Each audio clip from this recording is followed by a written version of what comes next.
Monggo kinarya jejangoping lumatring tata cara tumuli panganten sarimit giya angus momodo mriku padaning Rama kelawan Ibu kaprasilipun lumatring tata cara sungkeman makaten satripun lumatring tata cara sungkeman kapurwaken katur Bapak Lurah Sepuh Bapak Suparno kepareng sawetawis sang lolos duwung agamanya pangantri kakung monggo kasumanggaken Pak Bayan Kijan dapur namung maos menika Mbah Lurah. Nggih. Niki Pak Rogo sing racik, Pak Bayan niki. Dupi pareng sumungkem padaning Rama kelawan Ibu panganten saribit rinten kalawan dalu hamung. Asung pamuji mring sing Gusti Kang Maha Suci.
Sembut dangu sapa dripadaning Rama kelawan Ibu.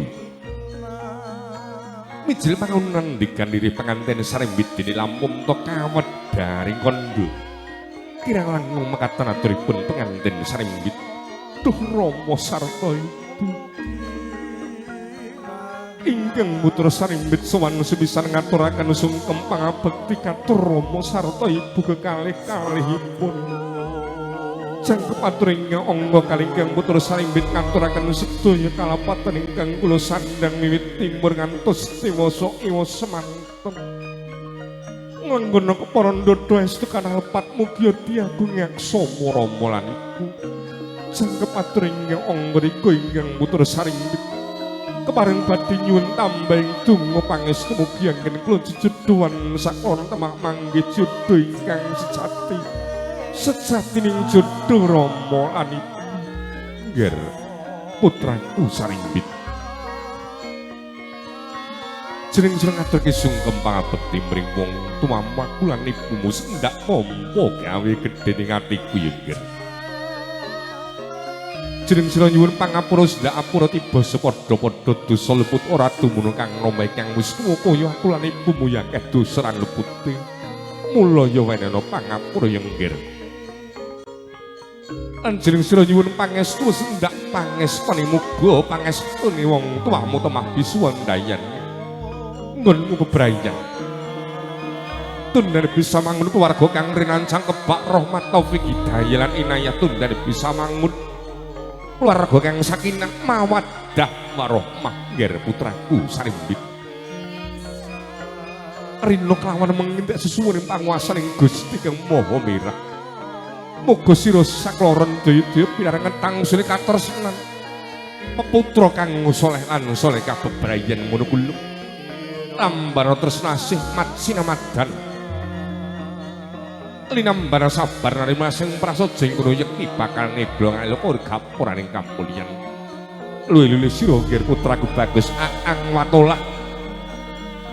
Sira mangka kendhalining kulawarga pangarsaning Barawaya. Sepisana sira aja kagiwir marang kumrincing jinaring kanthong sira aja kagiwir marang kumlebeting Minajaladri lan sira aja kagiwir marang kumlebeting wentis kuning kang anjalir kang baro kang sanyata bebrayan ngono mbutuhake bondo donya lan redana arta ya kulo nanging tujane wong ngurip bebrayan ngono bisa tentrem ayem bagya mulya bejo donya lan akhirat kula Mula ana bab apa wae musyawarah wis dhisik sira sakloron.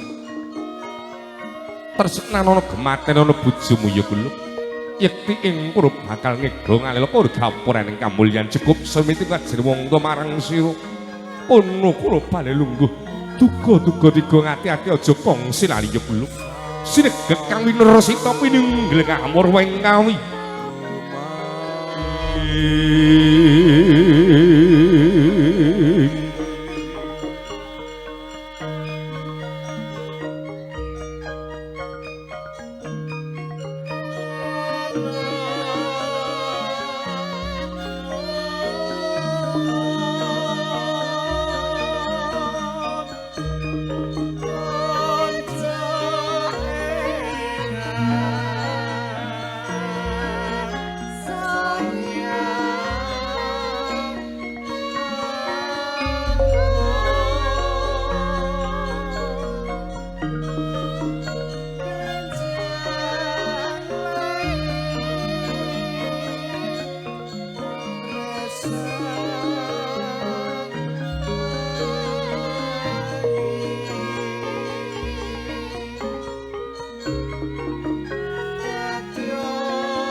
Punapa tamirahing sun prihatin was pogong mijil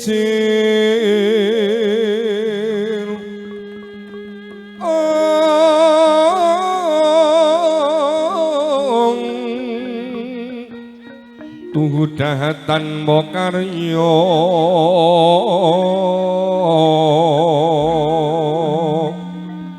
sengkeng rina makan Gusti gelung rinu sak sekarnyo sumawur gambir melati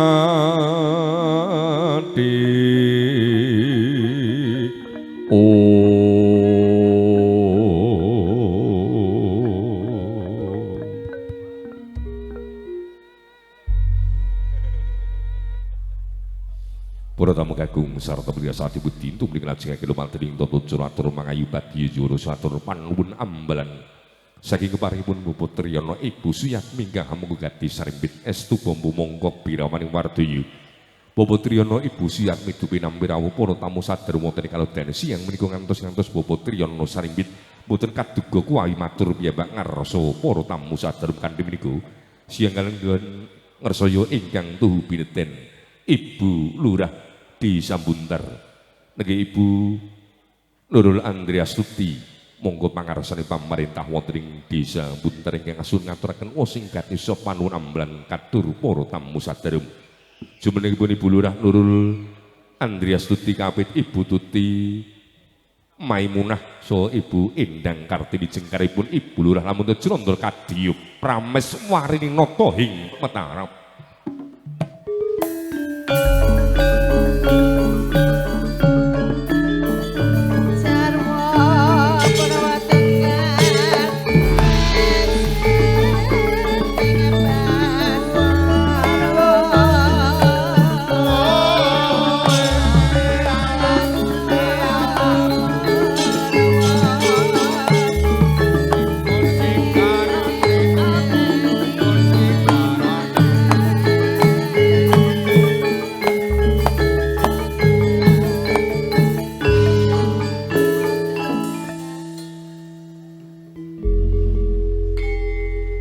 samapta perkaring tata cara sastra pirantos panjuru sura katur Ibu Lurah Nurul Andreas Tuti monggo.